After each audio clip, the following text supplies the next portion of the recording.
Welcome to the intersection of technology, cybersecurity, and society. Welcome to ITSP Magazine Podcast Radio. You're about to listen to an episode of Tech Done Different podcast with Ted Harrington. Do you follow the pack or challenge the status quo? Join Ted as he explores how to succeed by going against conventional wisdom.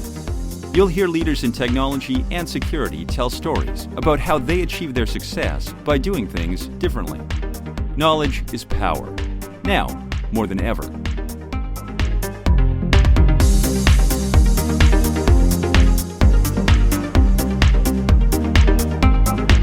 Welcome, everybody, to another episode of Tech Done Different. As always, I'm your host, Ted Harrington, and with me here today is my special guest, Naomi Buckwalter, the Director of Information Security and IT for Beam Technologies. Naomi, I'm so psyched to have you here today. Yo, what's up, Ted? I'm so psyched to be here. Love your podcast. Love your service to the community. Thank you.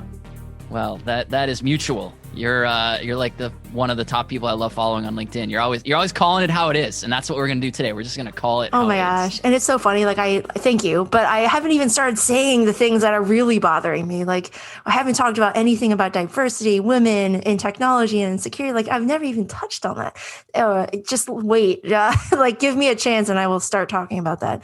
How angry that makes me, right? Do you want to talk about that right now? You know, I don't know I want to right now. Like I do, but I don't. But let's just kind of work our way towards that point in time where I need to be more angry, I think. Like right now I'm feeling good, but just one little thing can tick me off. Like I'll hear something, somebody said something about a story that happened to them. And I'm like, I can't believe they would have the balls to say that. Can I say balls on your show? You sure can. I just did, I guess. Balls. I can't believe you have the balls to say that to somebody who is also a professional. Like, how dare you? And definitely as a female, I understand. I understand why it happens. But what I don't get is how women are okay with it. Like, we don't tell people that this is happening and then we don't help each other get through it. So it's just crazy. Well, when you are ready to explore that conversation, I want you to hit me up and come back on the show. I'll give you the hand signal. Yeah, I'll give you the bad signal. But this is a good, I think, entry point into one of the many topics that you and I were talking about going into, which is like, let's talk about literally the note that I wrote down is, let's talk about all the things our industry is doing wrong. Ooh. So that, I don't know if I'll have enough time for the whole list, but where should we start on that? I mean, if I was to ask you, of the list of all the things that our industry is getting wrong, what's the first thing that you would want to mention on that list? I would love to mention that we are losing the fight against cybercrime. And I think a lot of us don't realize this, where, we work in our day-to-day job and we just see that we're okay. Like we're not getting breached. We have no problems. So we only see the little silo that is our job, but we're not getting our heads out of the sand and looking around us and then seeing the statistics and seeing the horror stories and seeing the lives that are impacted with these cybercrimes that are happening. And so just our industry doesn't know we're losing. And I don't know about you, Ted, but like I hate being on losing teams. Like if you play any sports like I do, like I literally cannot play on a team that only wants to lose or like is okay with losing. I just can't. Right. It's the same thing with my personal life. If I'm at a job and I feel like the company isn't doing too well, like goodbye, let's see ya. Right. I want to play with winners. Like I just want to be with winners. I hear you on that. Yeah. So do you think it's that we don't know, and I'm using the collective we, but is it that people don't know that we're losing, or it's that we know it's happening, but we're not doing the right things in order to become a winning team? Yeah, like so it's like a team within a team. So our larger team is losing, but within our little micro teams where we're working in our cybersecurity teams, we feel we're fine, right? Like our SOC's doing great, our application security is up to speed, or we're all buttoned up there, compliance is looking great. So like we in our minds think it's fine, but we don't see the forest for the trees. Like we're not looking above and just taking a look at how we're doing together as a collective. So for sure, like there are issues, and it's just sticking within your little realm and what you know, and having the bias of your little scope. I'm sure there's a scientific term for that. I just don't know what that is. Sure. You're talking about community right now, really this idea that like we're all on the same team, even if we might not necessarily know it, or if we know it, we're not necessarily working towards it. So how do we solve that? How do we because I mean, the competing problem, the resource constraint is that there's not enough time, money, person power, et cetera, for anyone to really be successful, even within their little microcosm. So, but we also need to make sure that we're working with these other groups sort of on the same mission. How do we unpack all of that? That's pretty complex. Yeah, like what's the first step towards change? Isn't it like acceptance or something? I don't even know. There's like different stages of acceptance. There's like, hey, acknowledge that there's a problem. I think that's the first step. And so if we all take a look at what's going on around us, we are having this come to Jesus moment where we're having major breaches every other weekend. And it's crazy where we're like, okay, that's just going to happen. That's totally fine. Like, no, I want to have higher standards. What is keeping us from doing better at our jobs?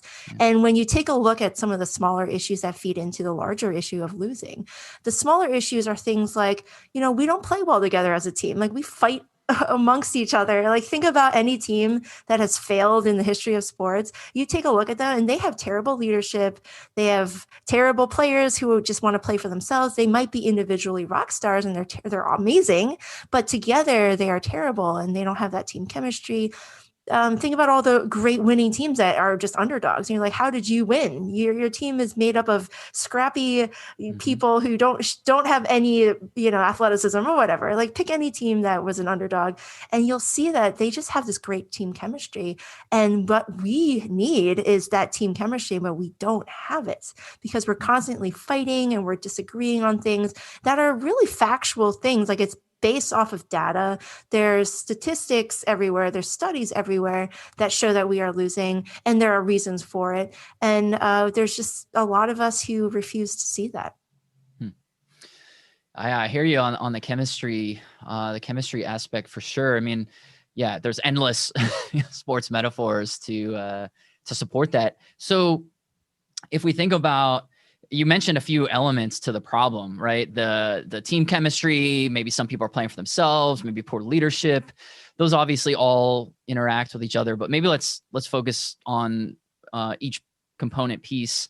Where do we think that leadership is failing in terms of in the broad security community?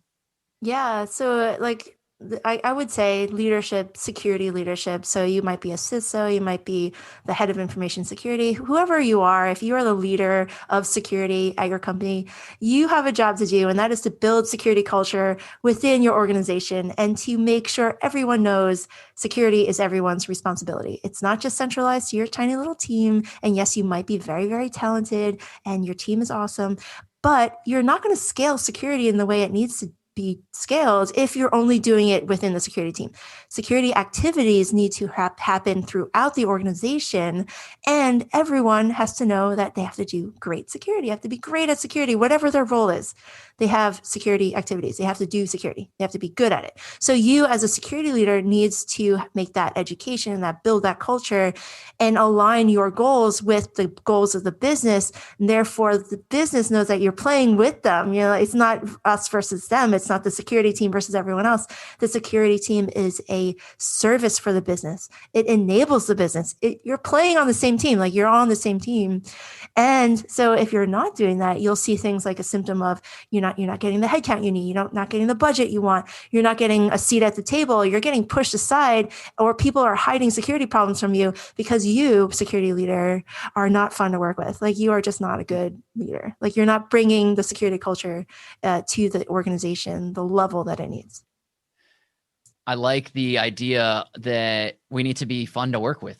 And even though that on a certain sense sounds almost like too informal or too casual to be leadership advice, it feels to me like fantastic leadership advice, right? We want people to want to work with us, right?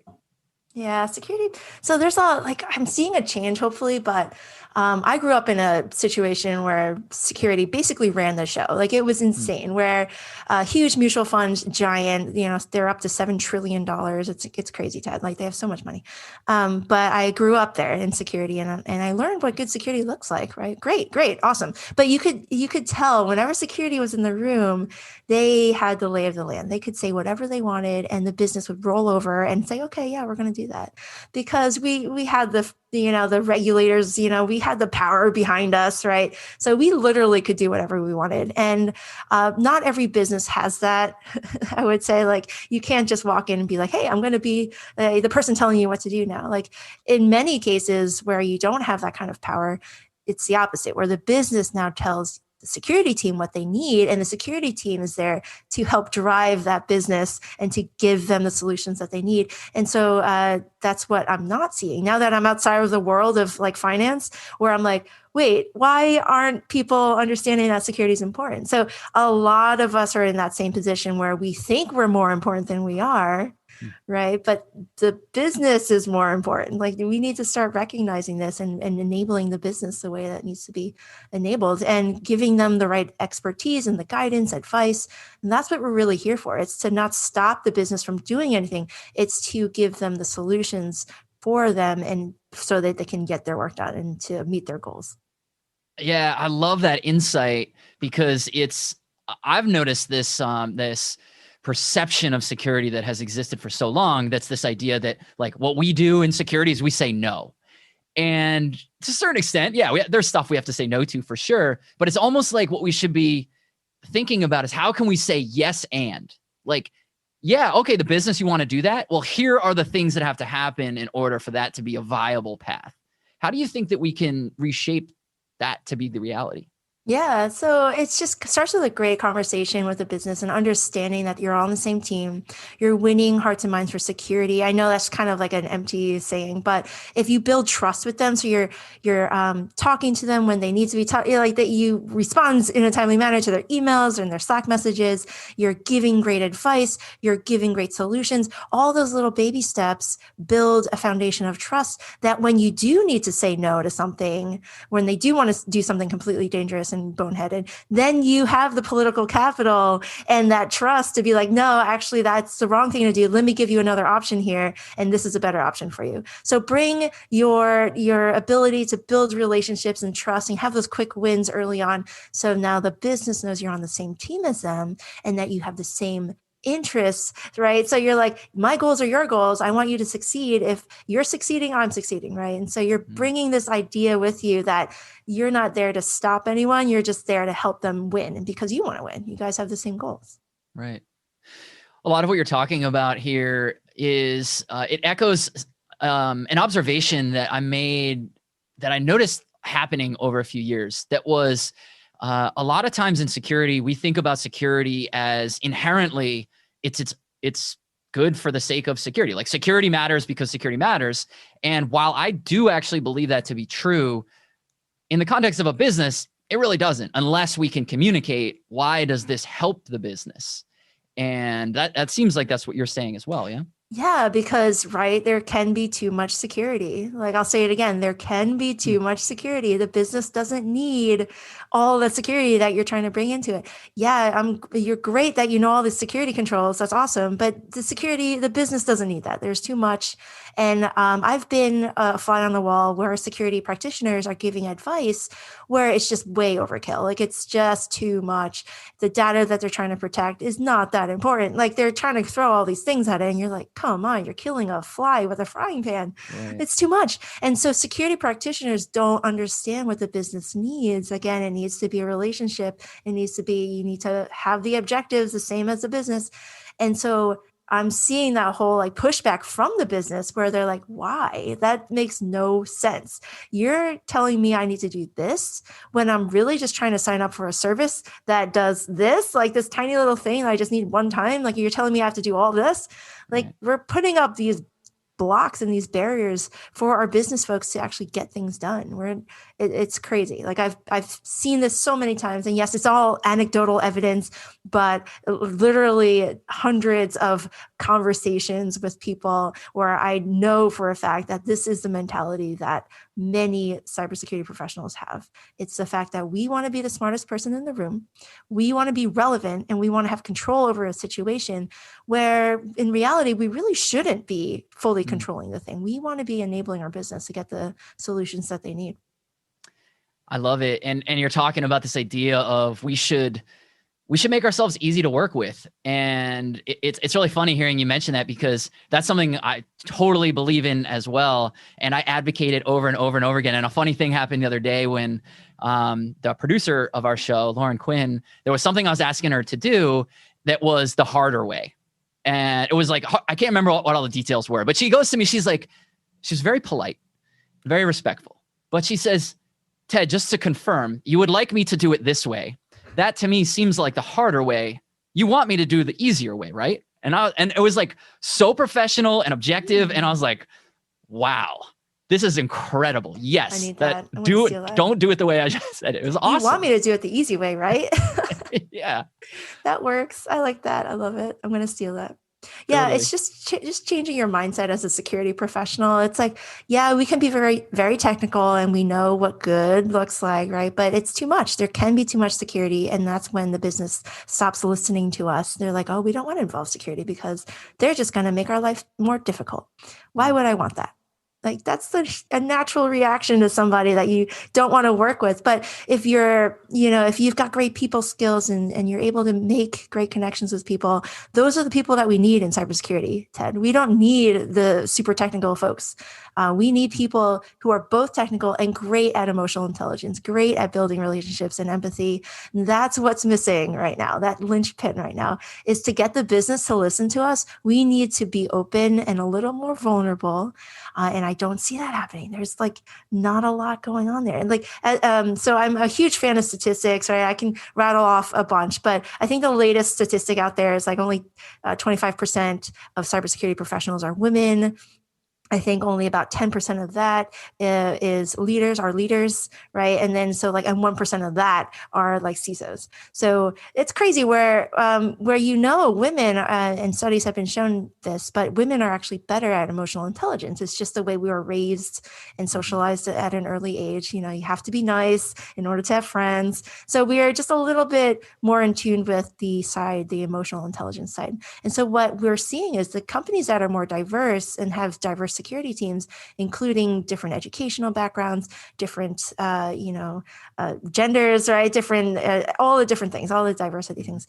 More women actually end up becoming better security teams because they just have a level of emotional intelligence that maybe all male teams do not have. Now, I'm not saying that all male teams don't have this, but for women, studies have shown women are better at things like leadership and emotional intelligence and building winning teams and, all the things that a business leader is going to look into. So you're starting to see that next generation of women really starting to take on leadership roles because the C-level understands this. They're like, they see women. They're like, wow, we want that. We want that leadership quality on our teams. You've been such a good advocate for how we can get more people in the industry, including ethnic and gender minorities, and how to, increase the idea and perspective diversity across teams. So it strikes me that the conversation we've been having is around how sometimes in security, we make our own lives harder. We make ourselves harder to work with. And it seems like one of those things that we do is we make it hard for people to want to enter security because we have these ridiculous job requirements for entry-level jobs and all this stuff.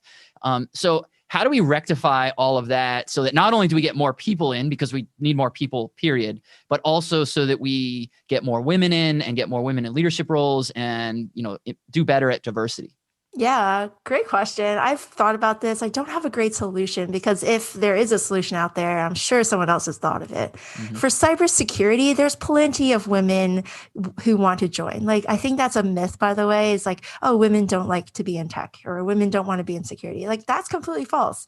It's like the opposite is true. Women would love to be in security. That's the thing is, we're seeing that it's so much harder for a woman to get into cybersecurity because of the stereotypes and the biases and a woman has to work twice as hard as a man just to be seen and heard and to be respected. And there's a lot of reasons for that. I'm not a psychologist. I couldn't tell you what those are, but a lot of stereotypes and biases play into that. And what women are coming up against is the fact that, men are going to expect higher things from you. You're going to have to rattle off your credentials before you can even give advice. I used to have to do that. I used to have to come in and be like, oh, and so I have 2 master's degrees. I have a background in computer engineering. I have my CISSP. All these things. And before I even start saying the things that I want to say. And I have to lead pretty much every single like meeting with my credentials. And it was exhausting. I hated it. So what we can do, and this is not just meetings with men, this is meetings with men and women, by the way. It's like not just the men that are doing this. We're doing this to ourselves, women, ladies. So the thing is, like, if we want more diversity, we just have to start doing it. Like, just hire for and look for potential in candidates, do like a blind screening. Like, this is what I do when I hire. I actually get their names taken off of the resumes, and I just look at their history and their whatever. And I like degenderize as much as possible. Like, if I have a like a project thing for part of the interview process, it's like, hey, do this project. I make sure that they're given a number, not a name. Like, this is number one's submission. Like, so I'll look at number one. And so I can never tie it back to a certain person and then have that like little thing in my head that says like, oh, a woman wrote this and therefore I'm going to have lower expectations or whatever. Oh, or a Black person wrote this, so I'm going to have different expectations. So I know I have stereotypes and biases. I know that because I've been on this earth for 4 decades. Like, I understand what's going on. And so I try to like stop that from happening on purpose because I know I have those triggers. And so like little steps like that, it's like, hey, take the names off of their resumes when you review them. Get your HR team to be like, hey, just scrap the names, scrap where they live, scrap their zip code, because yes, zip code can be tied back to like wealth and stuff like that. So scrap all that information on the top and just put a number on it and be like, hey, I really like number 3. Right. Let's get them a screening call. Like, I love number 7. Let's talk to them. I like that. And then you don't have names associated. You don't have biases. And that's just one really easy way of me finding the right candidate and not really caring who it is. And like my last position that was open was an internship where I was looking for someone with no technical background. I was looking for someone with just the passion and the hunger and like the intelligence. Right. So what I did was got rid of the names. By the time the final round happened, it was 3 women and 1 man. The man was a veteran, very, very smart man. There was a student, there was a career changer, and then there was an opera singer. Like, there's so much going on there where I'm just like, and I ended up getting the opera singer, no technical background. She's kicking butt. She's doing amazing.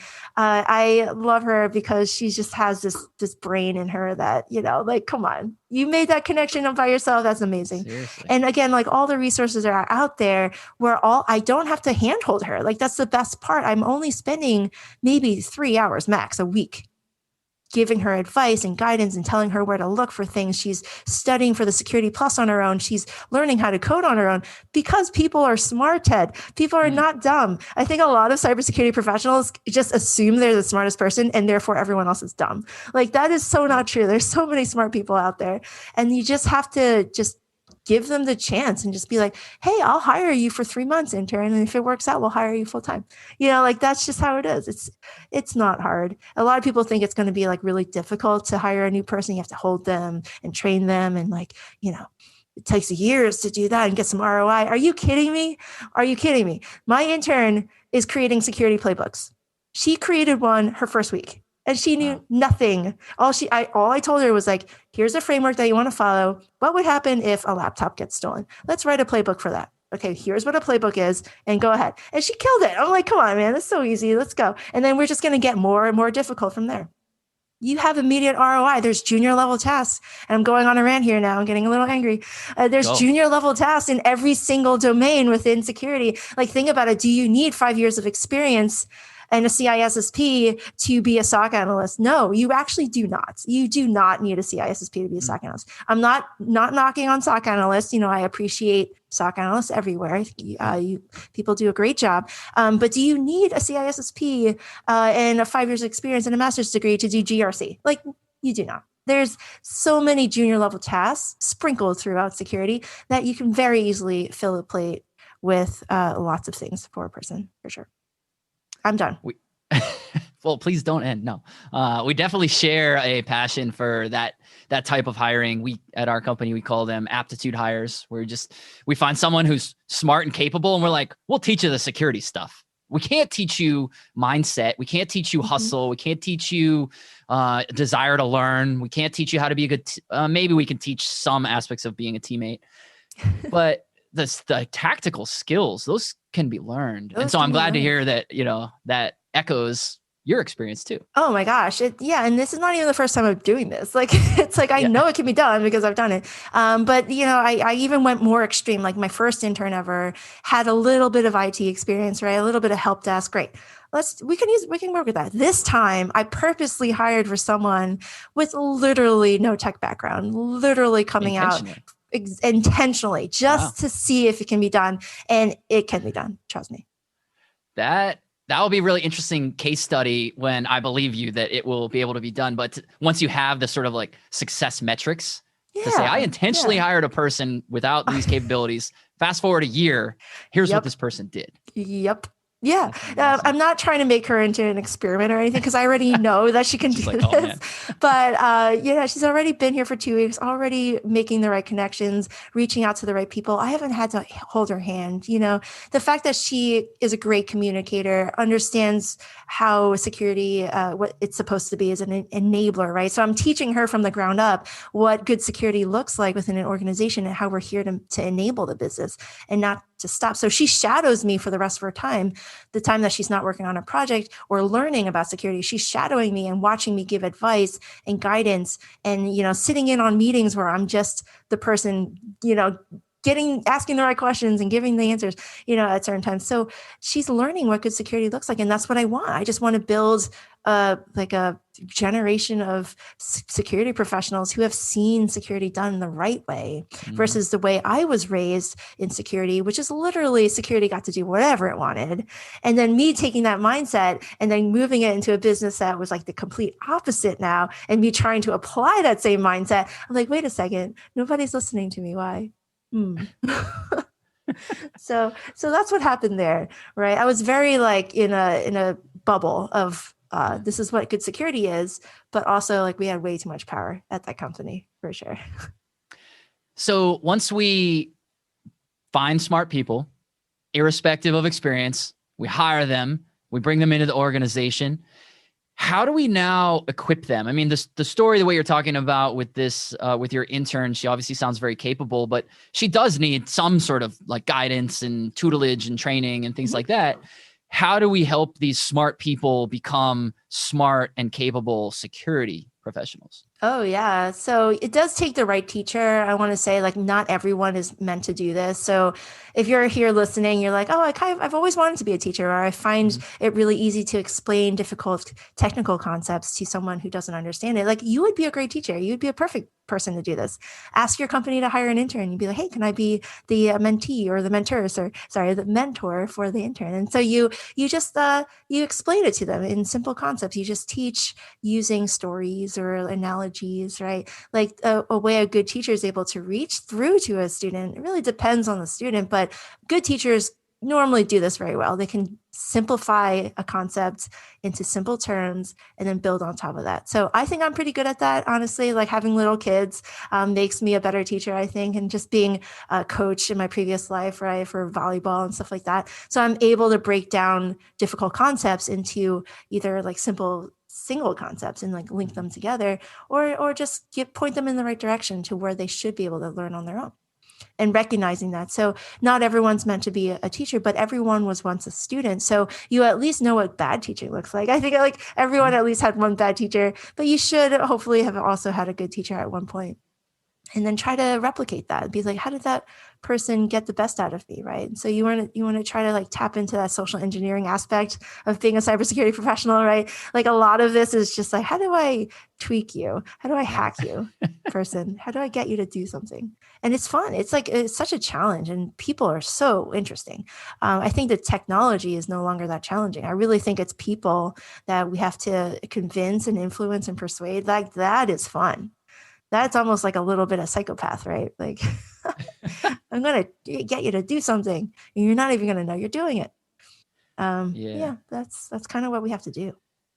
Yeah. It's interesting too. I mean, you're helping validate some of my own philosophies for sure, because I sometimes I'll look at people that I'm, coaching or cultivating, and literally my barometer will be, well, would this work for me? And it's like, well, but I'm only one person. I only have my experiences. And what if I'm, incorrect. But what I'm hearing you say is, hey, that is actually a good teacher. Your own experience is something that you can use to turn around and help teach somebody else. For sure. Yeah. Like use everything that you have brought into your life and just try to turn that around in a good way.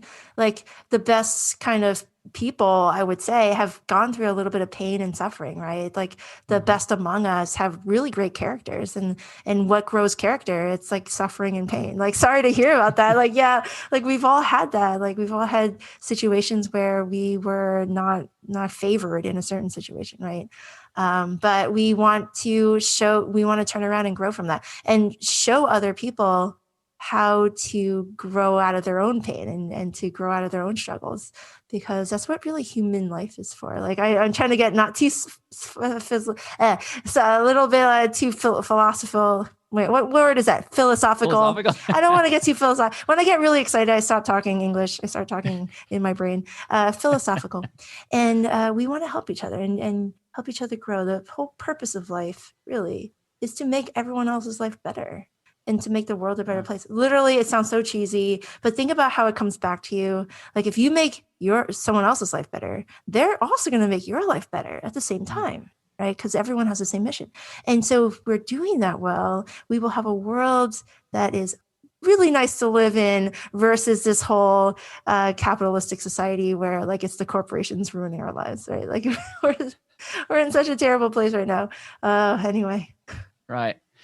Those two can coexist to a certain extent. I mean, capitalism and corporations and all that stuff. I mean, we still can, even working within corporate America or, outside of America too, but like the idea of working in corporations, we can still treat people right and still try to make their lives good. I mean, that sounds like a really profound leadership principle that you're. Oh yeah. But like, if you ask any executive and CEO and you ask them, like, so do you make the world a better place? Or what, like, what's your mission? They're always going to have some sort of angle about like, oh, we help the world. We do make the world a better place. We're here to help humanity. And like, our mission is to make everything better for humans, whatever. Like no CEO is ever going to stand up and be like, no, we just want to make profits. Like literally they would always give you the song and dance. It's almost the same thing for security. Like you ask any CEO, do you care about security? And they will say, oh, of course, like they're definitely important, But the actions speak way louder than words. So you take a look at their, their budget, right? Do you have security budget? Doesn't look like it, or it looks pretty low here, right? Or like, how many times have you involved the security people at your board meetings, or like, are they part of your C-level? Like talk about that kind of stuff. Those actions will tell you volumes about whether security is important for that company or not. I totally agree. So I could talk to you all day and the next day and the next day. Unfortunately, we do run out of time at some point. But as we wrap up our time here today, is there anything that you wanted to leave our audience with or announce that's coming up or anything that, any parting wisdom? Yeah, awesome. So thanks for asking. I am starting a nonprofit. It's called Cybersecurity Gatebreakers. It'll be available coming soon. I'm still trying to work on it, like spending some time there. cybersecuritygatebreakers.org. I am now focusing on the demand side of the equation, where there are plenty of people trying to break in, but not a lot of hiring managers convinced that it's the right thing to do. So Cybersecurity Gatebreakers will provide guidance on how to hire an intern, what to do with an internship program, why you should be hiring entry-level people with no technical experience, and busting some of the myths out there, because no, you do not need a super duper computer sciencey foundation in order to do cybersecurity. It is a myth, because I've done it, where you don't need a deep dive knowledge into all things computers and technology. You don't need that. You can start small, you can have immediate ROI, and all those things will be available at cybersecuritygatebreakers.org. Love it.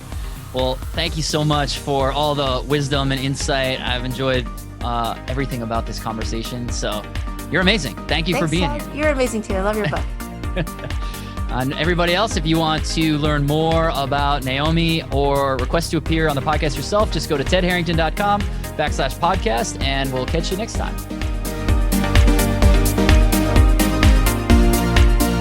We hope you enjoyed this episode of Tech Done Different podcast with Ted Harrington. If you learned something new and this conversation made you think, Then share itspmagazine.com with your friends, family, and colleagues. If you represent a company and wish to associate your brand with our conversations, sponsor one or more of our podcast channels. We hope you will come back for more stories and follow us on our journey. You can always find us at the intersection of technology, cybersecurity, and society.